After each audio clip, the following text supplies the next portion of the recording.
नमस्कार मित्रों, desire point channel के एक नए वीडियो लेक्चर में मैं हूं अमित दुबे।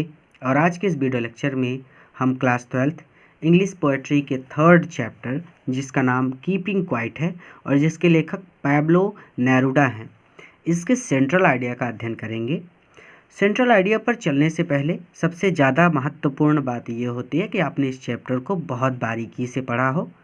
और अगर आपने इस चैप्टर को बहुत बारीकी से नहीं पढ़ा है तो जैसा नीचे आ रहा है ठीक वैसे ही लिख कर आप YouTube पर अगर सर्च कर लेते हैं यानी कीपिंग क्वाइट डिज़ायर पॉइंट, तो आपको हमारे चैनल से पढ़ाया गया ये लेक्चर मिल जाएगा। वहाँ पे आप एक एक वर्ड का हिंदी एक्सप्लेनेशन बहुत ही आसान शब्दों में समझ सकते हैं। अब मैं ये मान के चल रहा हूँ कि आपने इस चैप्टर को बहुत बारीकी से और बहुत अच्छी तरह से पढ़ा है। तो सेंट्रल आइडिया पर अब हम चल रहे हैं। तो यहाँ पर आप देख सकते हैं central idea of the poem यानी कीपिंग क्वाइट। तो ध्यान रखिएगा एक बात कि बोर्ड एग्ज़ाम में ज़्यादा से ज़्यादा अंक पाने के लिए सेंट्रल आइडिया आप अपने टीचर की लैंग्वेज में ही लिखेंगे।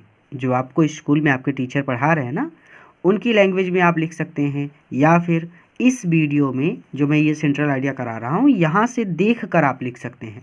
किसी गाइड का सहारा जितना संभव हो उतना कम लीजिएगा, क्योंकि जो गाइड होती है उसकी लैंग्वेज अलग होती है और टीचर की लैंग्वेज अलग होती है। तो जब गाइड से आप रट्टा मार कर लिखते हो तो जो बोर्ड एग्जाम में टीचर कॉपी चेक कर रहे हैं उनको लगता है कि बच्चा रट्टा मार के आया और उसने लिख दिया। सेम चीज़ क्वेश्चन आंसर के साथ भी होती है। तो क्वेश्चन आंसर और सेंट्रल आइडिया ये सारी चीज़ें ऐसी हैं जो आपको टीचर की लैंग्वेज में लिखनी है ताकि आप ज़्यादा से ज़्यादा अंक प्राप्त कर सकें।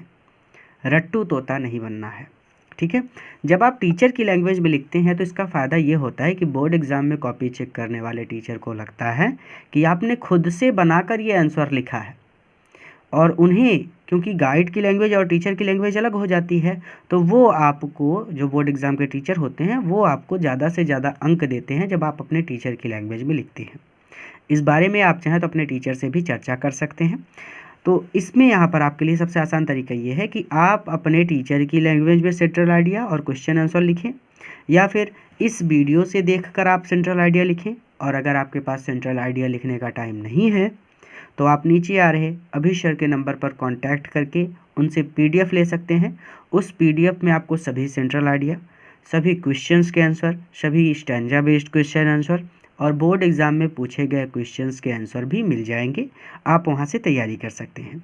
चलिए अब हम चलते हैं अपने सेंट्रल आइडिया पर।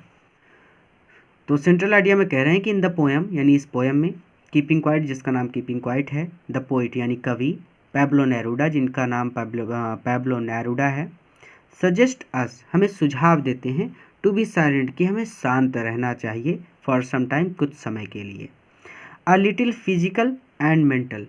तो एक फिजिकल और मेंटल रेस्ट, थोड़ा सा एक फिजिकल और मेंटल आराम, गिव्स अस हमें समय देता है, time, to make our future जिससे हम अपने फ्यूचर को बेटर बना सकते हैं, अच्छा बना सकते हैं देन बिफोर, आज से, ठीक है। तो एक शारीरिक और मानसिक रेस्ट हमें समय देता है जिससे हम अपने फ्यूचर को आज से बेहतर बना सकते हैं। मेंटल पीस यानी मानसिक पीस, मानसिक पीस यानी मेंटल मतलब मानसिक, पीस मतलब शांति। तो मानसिक शांति takes us to our deep meditation, takes us हमें ले जाती है to our deep meditation. Deep meditation, deep मतलब गहरा, मेडिटेशन मतलब ध्यान या फिर सोच या फिर समाधि। तो गहरी समाधि की ओर ले जाती है या फिर गहरे ध्यान की ओर ले जाती है।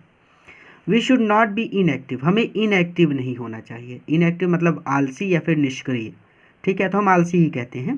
तो we should not be inactive, हमें इनएक्टिव नहीं होना चाहिए इन लाइफ, जीवन में। तो हमें जीवन में आलसी नहीं होना चाहिए।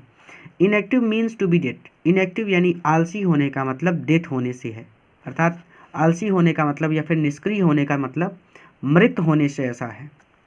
वी टेक इन बर्थ, हमने जन्म लिया है ऑन दिस अर्थ, इस धरती पर, टू फुलफिल पूरा करने के लिए, द पर्पस उद्देश्य को, of this creation, this creation, creation मतलब निर्माण या फिर सृजन। तो इस सृजन या फिर इस निर्माण के उद्देश्य को पूरा करने के लिए हमने इस पृथ्वी पर जन्म लिया है। वी शुड हैव पीस, हमें पीस रखना चाहिए, अर्थात हमें शांति रखनी चाहिए, पेशेंस धैर्य रखना चाहिए, एंड करेज और साहस रखना चाहिए। इवन देन और तब कहीं जाकर वी कैन प्रोग्रेस, हम आगे बढ़ सकते हैं, एंड कैन बी एबल और योग्य हो सकते हैं, to make our lifes better, अपने जीवन को बेटर बनाने के।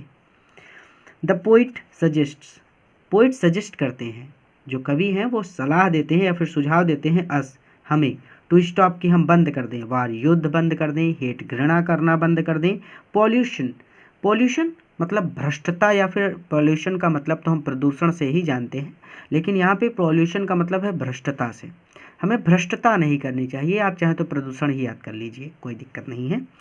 तो हम भ्रष्टता बंद कर दें, एंड किलिंग एनिमल्स, और जानवरों को मारना बंद कर दें, ठीक है।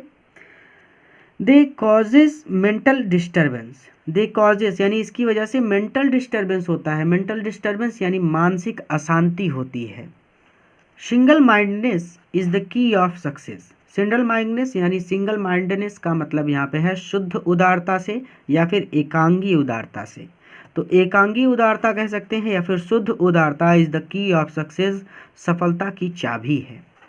एट लास्ट, अंततः, we reach on this conclusion, conclusion मतलब निष्कर्ष, अंततः हम इस निष्कर्ष पर पहुंचते हैं दैट साइलेंस की शांति फॉर सम टाइम, कुछ देर के लिए, मेक्स आवर फ्यूचर ब्राइटर, तो मेक्स आवर फ्यूचर हमारे भविष्य को, कुछ देर की शांति हमारे भविष्य को ब्राइटर उज्ज्वल एंड बेटर और बेहतर बनाती है। तो इस तरह से सेंट्रल आइडिया कंप्लीट होता है। आप इसका नोट्स चाहे तो बना सकते हैं या फिर आप नीचे आ रहे अभी सर के नंबर पर कांटेक्ट करके उनसे पीडीएफ ले सकते हैं और उस पीडीएफ से आप अपनी तैयारी कर सकते हैं।